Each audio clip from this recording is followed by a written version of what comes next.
Hello சூரிய பகவானா எப்போ rest எடுப்பீங்க அப்படிங்கிற மாதிரி தான் அவர் ரெஸ்ட் எடுக்க ஆரம்பிச்சதுமே வண்டி எடுத்துகிட்டு வீட்டெல்லாம் பூட்டி நம்ம எங்கே போகிறோம் அப்படின்னா நமது குலதெய்வமாகிய ஐயர்மலை ரத்னகிரீஸ்வரருக்கு தான் கிரிவல பாதைக்காக. அதுவும் சித்ரா பௌர்ணமிக்கு சிவன் கோயிலில் கூட்டம் இல்லைன்னா எப்படி சரியான கூட்டம். ஏன்னா சித்ரா பௌர்ணமி அப்போ கிரிவலம் போகிறது ரொம்ப நல்லது அப்படிங்கிறதுக்காக நான் யோசிச்சு பார்த்தேன்.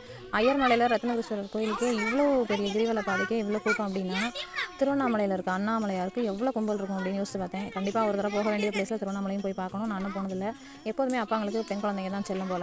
தூக்கி தலையில் போட்டுறது எவ்வளோ கும்பலாக இருந்தாலும் ஜாலியாக ஒய்யாரமாக வந்துடுவாங்க.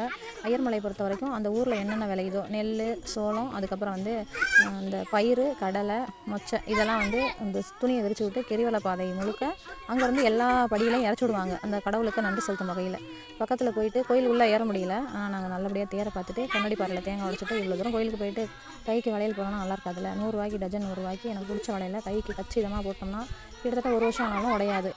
சிவபெருமான் படைத்த முருகப்பெருமானுக்கே அவ்வளோ கூட்டம்னா படைச்சவனுக்கு எவ்வளோ கூட்டம் இருக்கும் அப்படிங்கிற மாதிரி தான் இருந்தது. ஒரு வழியாக சித்ரா பௌர்ணமியை சிறப்பாக கொண்டாடியாச்சு. நீங்கள் எப்படி கொண்டாடிங்க கமெண்ட் பண்ணுங்கள்.